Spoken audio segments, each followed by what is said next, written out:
मौलाना साहब एक पत्रकार हैं वसीम अकरम त्यागी, जो महमूद पराचा हैं, लॉयर हैं, अपने आप को सुप्रीम कोर्ट का वकील बताते हैं। वो इस वीडियो में ये कह रहे हैं कि जो अरशद मदनी और महमूद मदनी है वो आरएसएस के एजेंट हैं। ठीक है, क्या क्या क्या कैसे देखते हैं आप?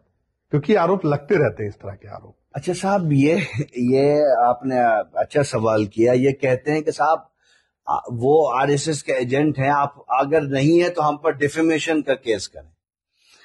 ये व्यक्ति जो आरएसएस के एजेंट होने का आरोप लगाते हैं, इनके पिताजी कौन थे जरा सा पता कर लीजिए। इनके पिताजी भारतीय जनता पार्टी के फाउंडर मेंबर थे। तो बीजेपी के फाउंडर मेंबर से आप इससे ज्यादा और कल्पना क्या कर सकते हैं साहब? और हम इस पर डिफेमेशन का केस करेंगे, इतना टाइम है हमारे पास में।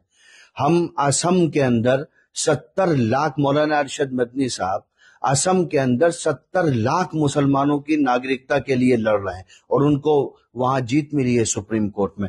बुलडोजर केस में मौलाना अरशद मदनी नजर आते हैं। आपका ये जो 1991 का एक्ट है जिसको लेकर के सर्वे हो रहे थे जगह जगह पर, प्लेसेस ऑफ वर्शिप एक्ट, उसको लेकर के सुप्रीम कोर्ट में मौलाना अरशद मदनी साहब नजर आते हैं। हल्द्वानी में 56 मुसलमानों को जेल से बाहर निकाला, उनका केस लड़ा, सुप्रीम कोर्ट के लॉयर्स के जरिए से लड़ा, उसमें मौलाना अरशद मदनी साहब नजर आते हैं। इसके अलावा मदरसों की लड़ाई आप कल्पना कर सकते हैं, हजारों मदरसों पर तलवार लटकी हुई थी एनसीपीसीआर में, उसमें मौलाना अरशद मदनी साहब नजर आते हैं। वक्फ अमेंडमेंट एक्ट आता है, सबसे बड़े सम्मेलन देश के अंदर, उसके खिलाफ में 3 रैलियां मौलाना अरशद मदनी साहब करते हैं। सुप्रीम कोर्ट में कपिल सिब्बल साहब मौलाना अरशद मदनी के वकील के तौर पर पेश होते हैं। तो भाई, वक्फ उम्मीद सेंट्रल पोर्टल पर जायदादों को अपलोड किया जाए, मौलाना अरशद मदनी साहब करते हैं। संभल दंगों पर मौलाना अरशद मदनी साहब की state unit free legal aid देती है। मुरादाबाद लिंचिंग पर मौलाना अरशद मदनी साहब की यूनिट फ्री लीगल एड देती है। अलीगढ़ लिंचिंग पर मौलाना अरशद मदनी साहब की यूनिट फ्री लीगल एड देती है। कुशीनगर में, महाराजगंज में मदरसों के लिए स्टेट प्रेसिडेंट मौलाना अरशद रशीदी साहब की लीडरशिप में और मौलाना अरशद मदनी साहब की क़यादत में जमीयत उलमा हिंद ने इलाहाबाद हाई कोर्ट में उनके केस लड़ती है और जिसमें से कईयों को तो रिलीफ भी मिल गई है। तो भाई, आप हमारी क्रेडिबिलिटी पर सवाल उठाओगे, जमीयत उलमा हिंद, और इस पर हम डिफेमेशन का केस क्यों करेंगे? भैया, इतना टाइम है हमारे पास में, इतना पैसा है, हम भारत के कमजोर, गरीब, मजलूम मुसलमानों के लिए हम खड़े होंगे, उनकी मदद करेंगे। इस पर डिफेमेशन का केस करके क्या करेंगे? इनकी क्रेडिबिलिटी क्या है भाई? ये हमारे पड़ोस में आए थे चुनाव लड़ने के लिए, अब आप पूछ लीजिएगा जाकर के कितना वोट मिला था। रामपुर लड़े थे चुनाव। हाँ, जहां भी लड़े हो, हमारे पड़ोस में ही आए थे कहीं। तो इनकी क्या क्रेडिबिलिटी है? हम इन पर डिफेमेशन, इसके बारे में हम चर्चा करके इसका स्टेटस भी नहीं बढ़ाएंगे साहब। हमारी समाज के प्रति जो जवाबदेही है और हमारी जो जिम्मेदारी, हम डंके की चोट पर आन बान शान के साथ में कौम और मिल्लत की खिदमत कर रहे हैं और हमें इस पर अल्लाह के हुक्म से और अल्लाह के फजल से हमारे मन को संतोष भी है। इस तरह के लोग बहुत है, कुछ लोग लिख करके भी क्रिटिसाइज कर, और इनका कोई कंट्रीब्यूशन मुसलमानों के लिए, कम्युनिटी के लिए नहीं है। भाई, आप किस पर आरोप लगाते हो?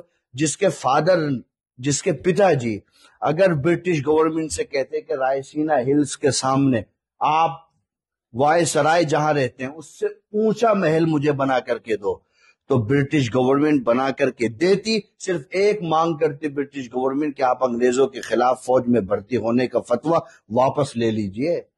ये मौलाना हुसैन अहमद मदनी के बेटे हैं, जिसने कहा था मसाइब में उलझकर मुस्कुराना मेरी फितरत है, मुझे नाकामियों पर अश्क बरसाना नहीं आता। आप उस बुलेट पर, आपकी, मैं औकात और हैसियत के शब्द नहीं बोलना चाहता, मेरी थोड़ी भाषा की मर्यादाएं हैं, वरना आपकी क्या क्रेडिबिलिटी है? आप उस पर बात करते हैं। आप कहते हैं मौलाना महमूद मदनी साहब भी आरएसएस के एजेंट हैं, और कह कौन रहा है ना, मैंने शुरू में कहा, भारतीय जनता पार्टी का फाउंडर मेंबर का बेटा कह रहा है।